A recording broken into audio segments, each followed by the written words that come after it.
मिल गए तो फिर अब यज्ञ को छोड़ो। जब बलि को भगवान ने फंसाया था तो बलि ने कहा कि प्रभु ठीक है, मेरा यज्ञ तो पूरा कर लेने दो। तो भगवान ने कहा था अब यज्ञ काहे के लिए पूरा करोगे, 99 हो गया है, यही एक हो जाता तो वो स्वर्ग का अधिकारी हो जाता। भगवान ने कहा जब मैं खुद ही आ गया हूं तब तक यज्ञ चलता है, जब तक मैं नहीं प्रसन्न होता हूं। मैं आ गया हूं तुम्हारे पास, अब एक को मारो गोली। इसमें यज्ञ की निंदा नहीं है। कहना यह है कि यज्ञ ही सर्वस्व नहीं है, यज्ञ साधन है, सिद्धि नहीं है। सिद्धि तो भगवान है। जब सिद्धि मिल गई तो साधन को झोले में रख दो, ये तात्पर्य है। तो उन ब्राह्मणों ने कहा मैं पापी हूं, मेरा ज्ञान मारा गया, यज्ञशाला में धुआं में रहते रहते काले पड़ गए, और ये मेरी देवियां, इनका न तो यज्ञोपवीत हुआ है, न कोई संस्कार हुआ है, न तो गुरुकुल में जाकर के इन्होंने विद्या पढ़ी है, लेकिन इन्होंने भगवान के रहस्य को, तत्व को जान लिया, दर्शन भी पाया। हम मूढ़ बुद्धि इसी स्वाहा स्वाहा में फंसे रह गए।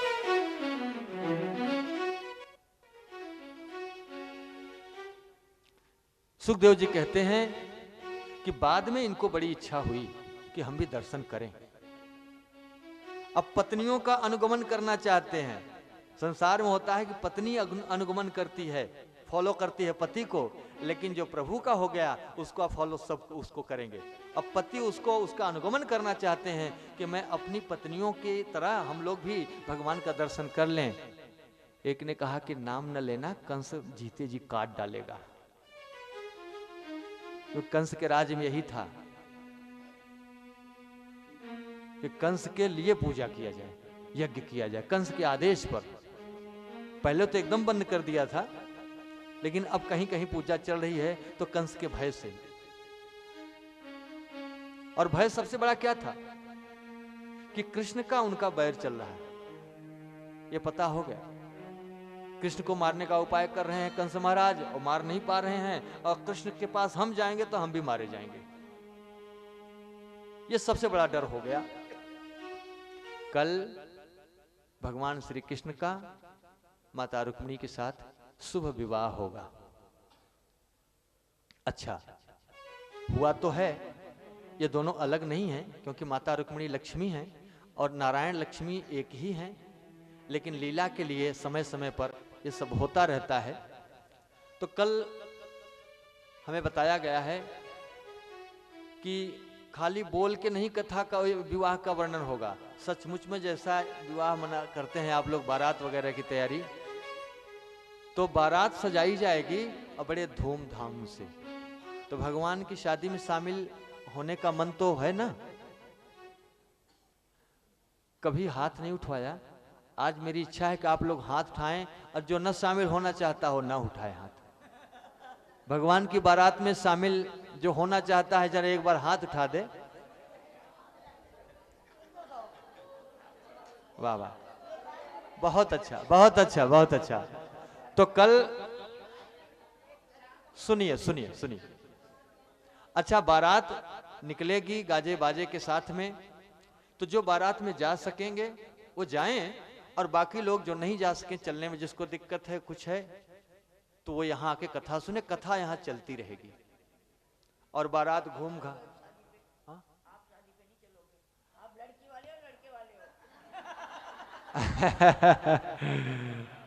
अब ऐसा है कि अब ऐसा है कि जब सब कुछ कृष्णमय है तो दो तो है नहीं, लड़की लड़का बच्ची बच्चा सब केवल कृष्ण हैं। मैं कृष्ण वाला हूं, कृष्ण की तरफ हूं, तो सबकी तरफ हो गया मैं। तो कल संयम से काम लेना। कल विवाह का उत्सव रहेगा, बड़े धूमधाम से नाच गाना होगा, भजन होगा, आप लोग खूब मजा करिए, खूब। 5 बजे का? अच्छा अच्छा, तो 5 से फिर 6 तक चलेगा। अच्छा अच्छा, और कथा विलंब हो जाता है, आप लोग 4 बजे से पहले आते नहीं हैं। कुछ लोग, सब आ जाएं, कुछ लोग तो 3 बजे से ही आते हैं, लेकिन जितने लोग इसमें बैठे हैं हम चाहते हैं सब आ जाएं। अब तो 2 ही दिन बचा है ना, हाँ आज के बाद 2 ही दिन बचा है। अब बस चुनिंदा बातें ही सामने आएंगी, बहुत विस्तार हो नहीं पाएगा। आप लोग छोड़िए मत, एक भी प्रसंग को न छोड़िए। तो इस समाचार के बाद अब आइए प्रसंग पर। भगवान श्री कृष्ण बड़े कृपालु हैं।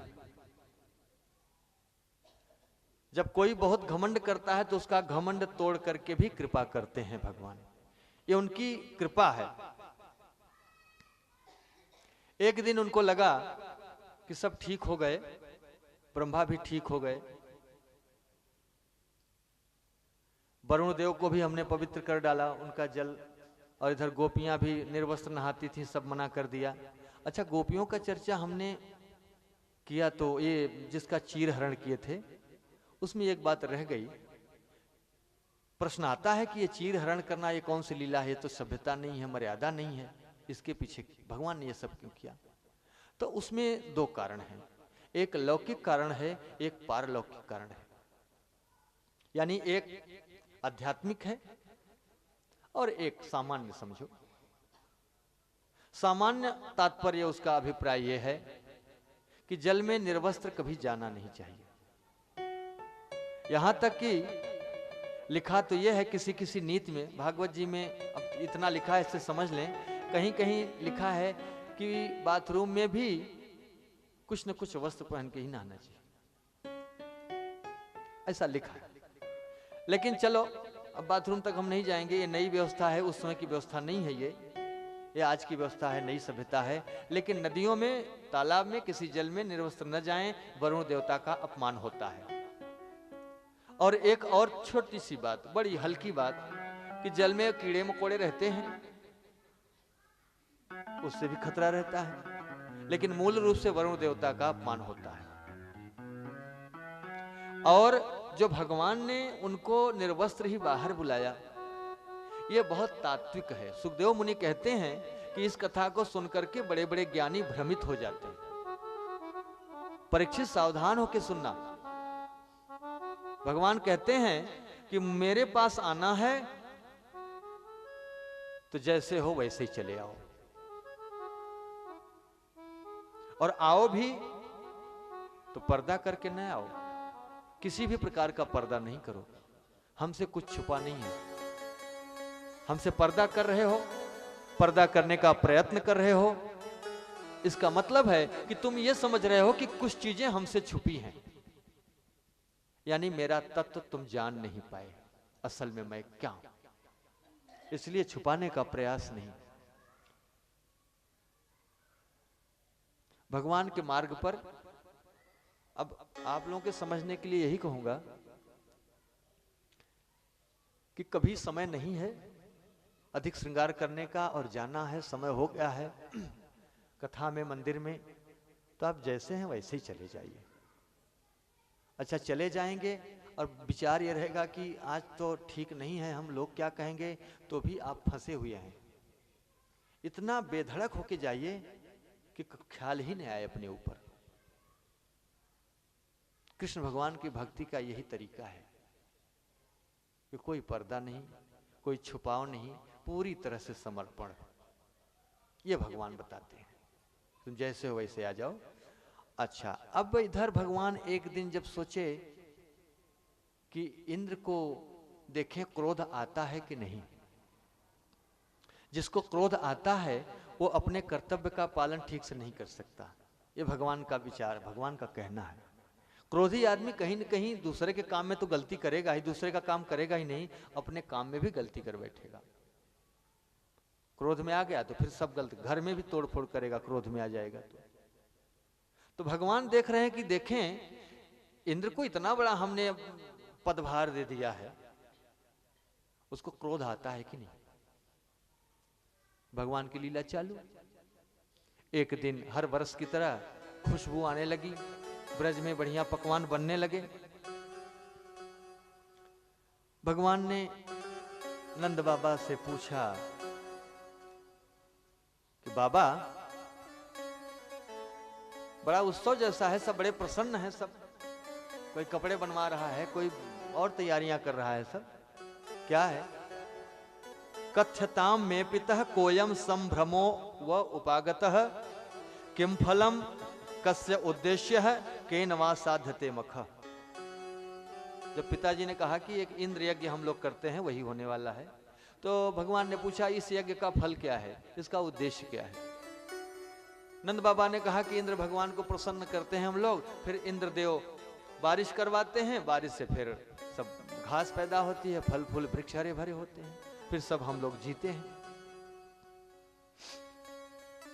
भगवान ने कहा ये इंद्र के वजह से होता है। हाँ बेटा। तो भगवान ने कहा पिताजी कर्मणा जायते जंतु कर्मणैव विलीयते सुखम दुखम भयम क्षेमम कर्मणैवाभिपद्यते। मनुष्य तो अपने कर्म से ही जीता है, अपने कर्म से ही मरता है, और सुख दुख का जो निमित्त मिलता है साधन, वो भी अपने कर्म के अनुसार ही मिलता है। तो इसमें इंद्र की कौन सी बड़ाई है। नंद बाबा ने कहा नहीं नहीं बेटा, ऐसा मत बोलो, ये हमारी बड़ी पुरानी परंपरा है, कई पीढ़ियों से, पता नहीं अनादिकाल से हमारे बाप दादा सब। अरे बाबा, आप परंपरा की दुहाई क्या देते हैं। परंपरा तो समय के साथ व्यवस्था बनाने के लिए बनाई जाती है। समय बदला, व्यवस्था बदली, आवश्यकता बदली, तो परंपरा बदल दो। परंपरा का गुलाम होकर नहीं रहना चाहिए। अगर परंपरा कल्याणकारी है, सुविधाजनक है तो सही है, जब उससे असुविधा होने लगे तो उसको बदल देना चाहिए। बदल दीजिए परंपरा। तो क्या करूं? बोले इंद्र की पूजा बंद करो। तो नहीं, इस वर्ष से उसकी पूजा करो जिसकी वजह से आप लोगों का यहां भला हो रहा है। तो किसकी वजह से? गोवर्धन गिरी, और वो भगवान है। देखो, गोवर्धन की वजह से यहां पर, वहां पे वृक्ष हैं, जहां वृक्ष होते हैं वहां बादल आते हैं, पानी बरसता है, और गोवर्धन के ऊपर गौएं चरती हैं। गोवर्धन भगवान है बेटा। हाँ बाबा, उनकी पूजा करो। ठीक है। ब्रजवासियों से कह दिया गया कि इस बार चलो गोवर्धन पूजा होगा। ब्रजवासियों ने कहा कि तुम समझ लेना नंद बाबा, अगर कुछ गड़बड़ हुआ तो इसकी जिम्मेदारी फिर। भगवान ने कहा चिंता नहीं करो, चलो। तो अब सब पहुंच गए अपना अपना थाल वाल सजा करके। भगवान ने कहा कि देखना, इस बार कभी भी इंद्र आकर के आपका प्रसाद छुआ भी नहीं है, खुद ही बनाते हो, खुद ही खाते हो। इस बार गोवर्धन भगवान प्रकट होकर के तुम्हारा प्रसाद खाएंगे। हाँ हाँ, चलो। पहुंच गए, पंडित पुरोहित गए, सब स्वस्ति वाचन हुआ, सब हुआ। भगवान ने कहा लाओ जल से नहलाओ गोवर्धन भगवान को। अब 7 कोस का पर्वत। ब्रजवासी बोले इनको नहलाया कैसे जाए, जमुना जी बहुत दूर हैं, और जल की व्यवस्था तो कुछ है नहीं, वहां से पानी लाते लाते हम ही लोग निपट जाएंगे, तो फिर पूजा कौन करेगा।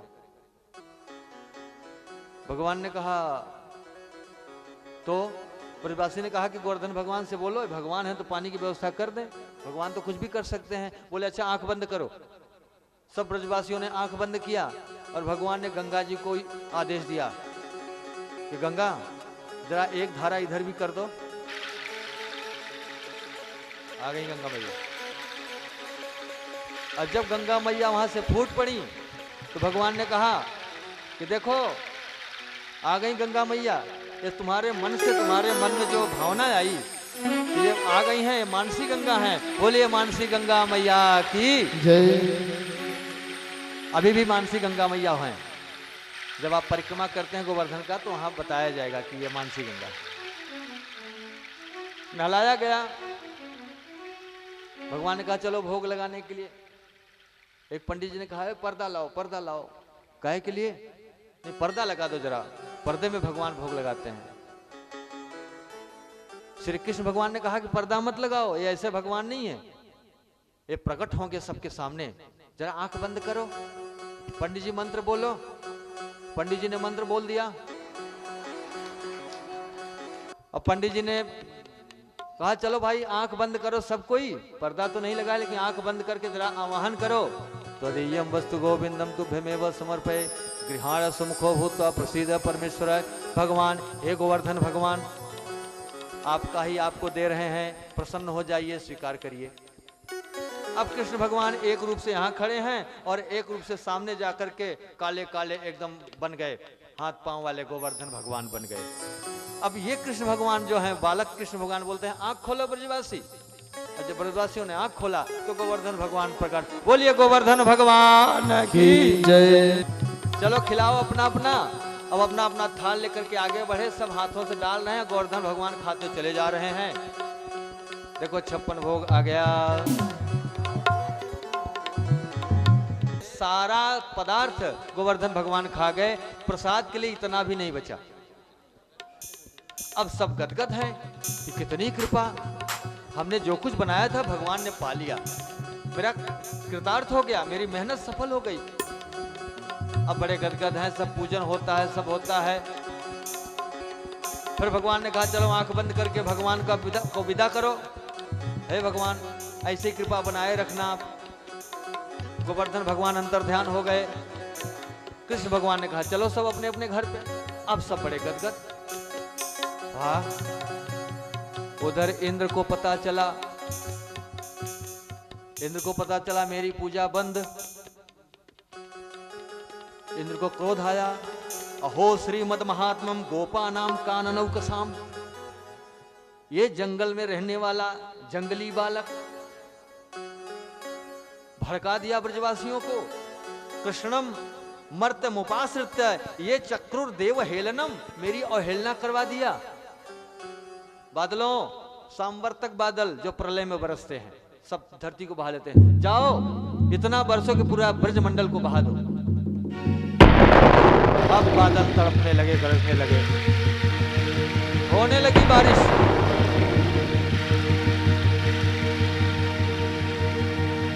बूंदें नहीं गिर रही हैं, हाथी के सूंड जैसी धारा गिर रही है। थोड़ी देर अभी आप लोगों के सामने भगवान गोवर्धन उठाएंगे प्रकट होकर के। कोई इधर उधर सर नहीं करे, खाली इधर देखो, अगल बगल पीछे कोई न देखो, सामने देखो। सामने भगवान आएंगे, उठाएंगे, तब दर्शन करना, एक जगह बैठे बैठे।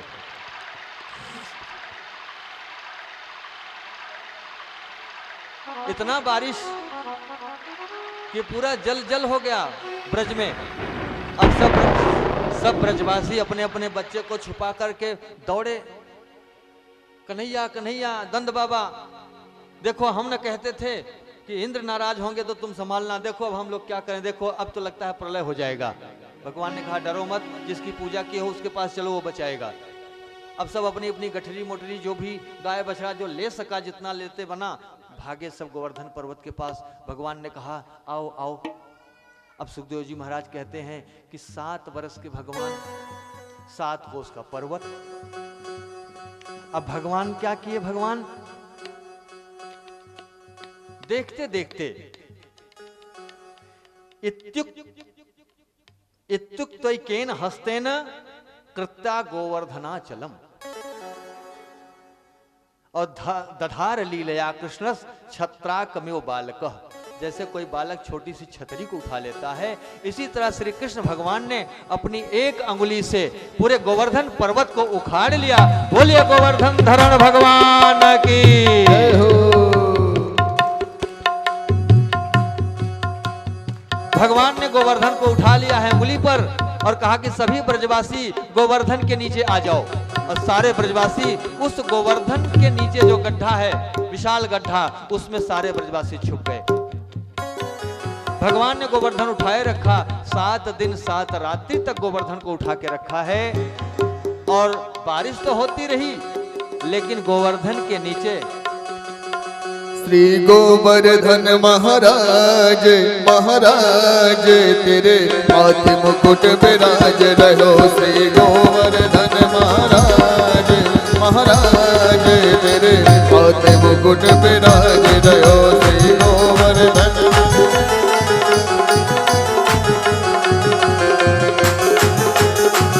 श्री गोवर्धन महाराज महाराज तेरे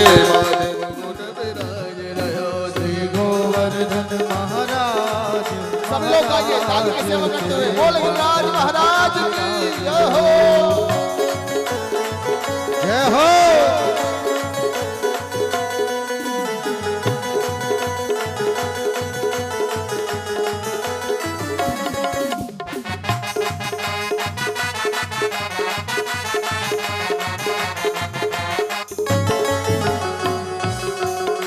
तेरे कानन कुंडल सोहे रहो, तेरे कानन कुंडल सोए रहो, तेरे कानन कुंडल सोहे रहो, तेरे कानन कुंडल सोहे रहो, तेरे कानन कुंडल सोहे रहो, तेरे कानन कुंडल सोए अरे रहो, तेरे कानन कुंडल सोहे रहो, तेरे कानन कुंडल सोए अरे रहो, तेरे कानन कुंडल सोहे रहो, तेरे कानन कुंडल सोए रहो, और प्रगुटे और प्रगुटे और प्रगुटे बनी है विशाल महाराज, तेरे माथे मुकुट विराज रहो, श्री गोवर्धन महाराज महाराज तेरे माथे मुकुट विराज रहो, श्री गोवर्धन महाराज महाराज, तेरे माथे मुकुट विराज रहो, श्री गोवर्धन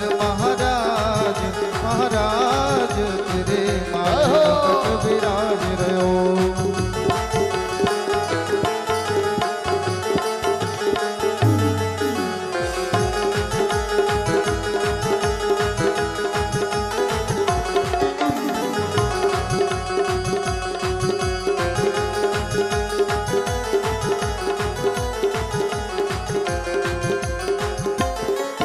तुम पान चढ़े तुम फूल चढ़े, तुप पान चढ़े तुप फूल चढ़े, तुम पान चढ़े तुम फूल चढ़े, तुप पान चढ़े तुप फूल चढ़े, तुम पान चढ़े तुम फूल चढ़े, तुप पान चढ़े तुप फूल चढ़े, तुम पान चढ़े तुम फूल चढ़े, तुप पान चढ़े तुप फूल चढ़े, और चढ़े और चढ़े और चढ़े दूध की धार महाराज, तेरे माथे मुकुट विराज रहो, श्री गोवर्धन महाराज महाराज तेरे माथे मुकुट विराज रहो, श्री गोवर्धन महाराज महाराज, तेरे माथे मुकुट विराज रहो, श्री गोवर्धन महाराज महाराज तेरे माथे मुकुट विराज रहो।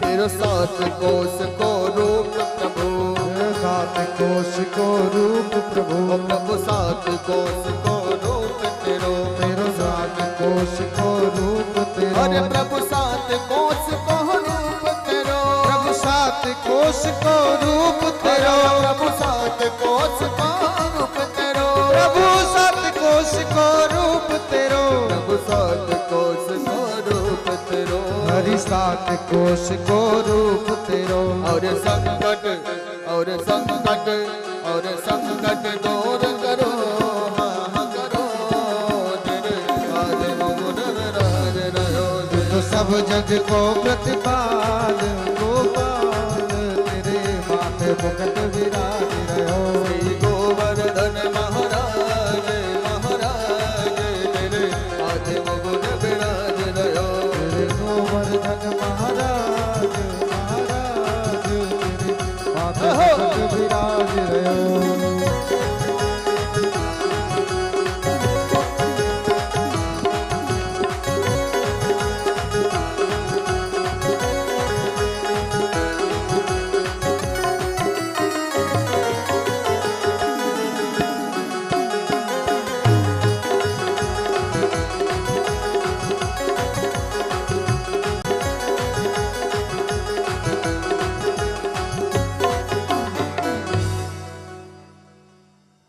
बोलिए गोवर्धन धरण भगवान की जय गोवर्धन गिरि महाराज की। 7 दिन 7 रात्रि घोर बारिश होती रही, लेकिन भगवान श्री कृष्ण ने गोवर्धन पर्वत को इस तरह से उठाया है कि वो एक विशाल छाता बना हुआ है और उसके नीचे सारे ब्रजवासी सुरक्षित हैं। भगवान ने सुदर्शन चक्र को आदेश दिया, गोवर्धन के ऊपर सुदर्शन चक्र आकर के स्थिर हो गए। अब उनके ऊपर जो जल गिरता है वो जलते हुए तावे पर जैसे बूंद गिर करके गायब हो जाता है, वैसे पूरे बरसात का पानी गायब हो रहा है। और गोवर्धन पर्वत के चारों तरफ शेषनाग दौड़ करके आए, बांध बन करके लेट गए। इस तरह से भगवान ने पूरे ब्रजवासियों को बचाया है। इंद्र देखे कि ये तो मैं कुछ बिगाड़ नहीं सका, उनको समझ में आ गया कि अरे तो भगवान है, हमने बड़ा अपमान किया। इंद्र ने कहा कि चलो भागो, बादलों भागो, और दौड़ करके इंद्र आते हैं। कामधेनु गाय को गोलोक से गाय माता को लेकर के आते हैं और कहते हैं कि मैं तो डर रहा हूं, श्री कृष्ण भगवान के सामने कौन सा मुंह लेके जाऊं। मैंने उनके मित्रों को उनके ब्रज को बहाने का प्रयास किया है। हे गाय माता, आपको बहुत मानते हैं, आप मेरे साथ चलोगी तो मुझे क्षमा मिल जाएगी। गाय माता और इंद्र आते हैं, भगवान की प्रार्थना करते हैं। गाय माता अपने दुग्ध से भगवान का अभिषेक कराती हैं। भगवान का उस दिन से और एक नाम पड़ता है गोविंद। बोलिए गोविंद भगवान की जय। भगवान ने इंद्र को क्षमा किया है और समझाया कि देखो इंद्र, आज के बाद कभी तुम्हें घमंड और क्रोध नहीं आना चाहिए।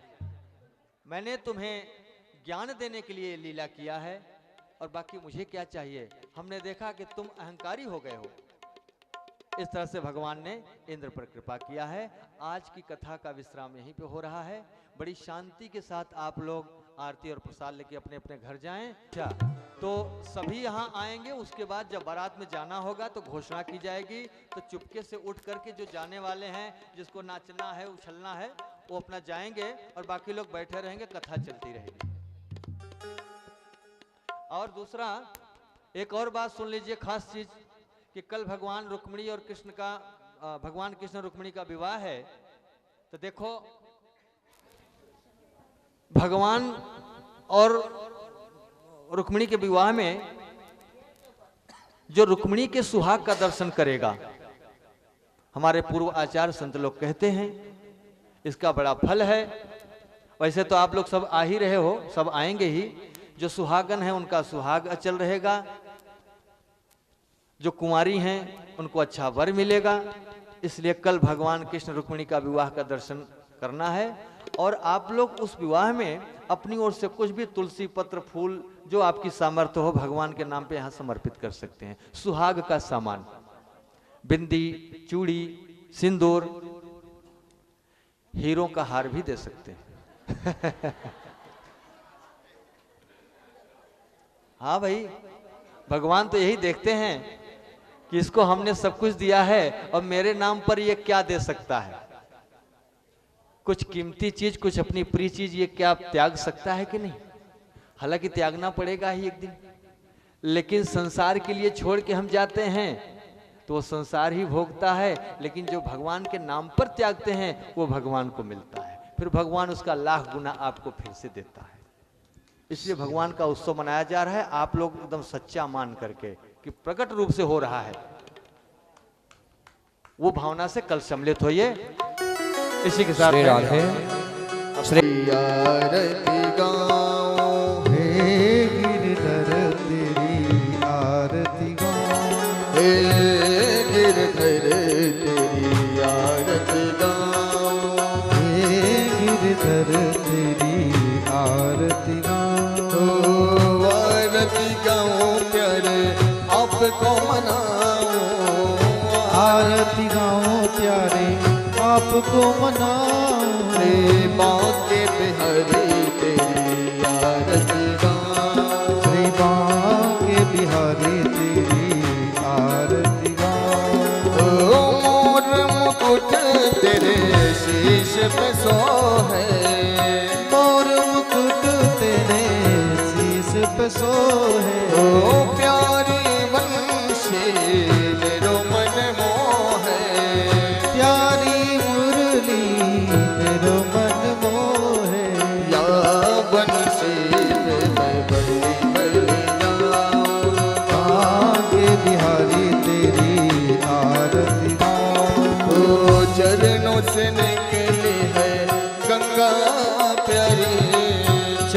पास निकली है गंगा प्यारी।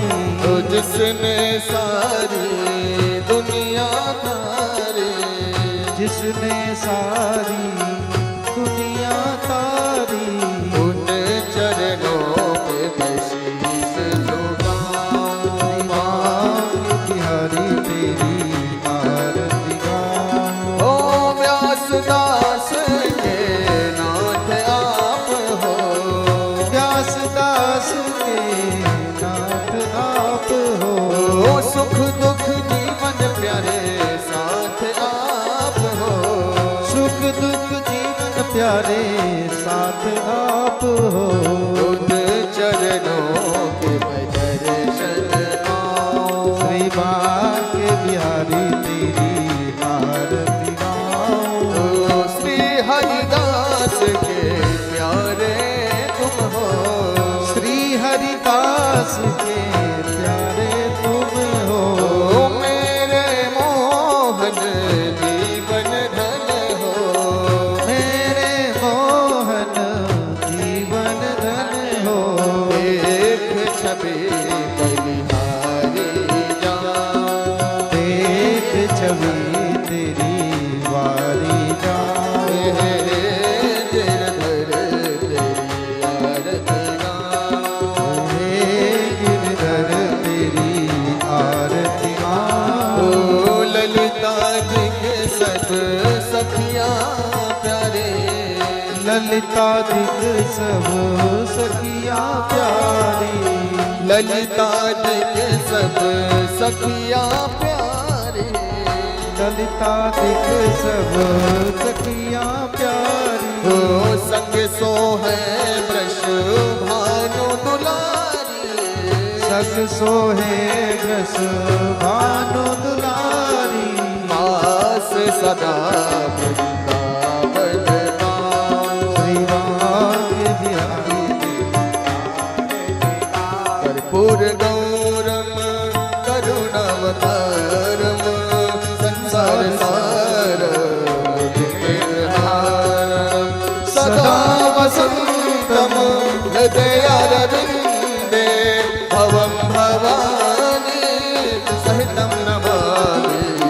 त्वमेव माता त्वपिता त्वमेव, त्वमेव बन्धुः त्वमेव, त्वमेव विद्या द्रविणं त्वमेव, त्वमेव सर्वं मम देव। श्री बांके बिहारी तेरी आरती गाऊं। श्री बांके बिहारी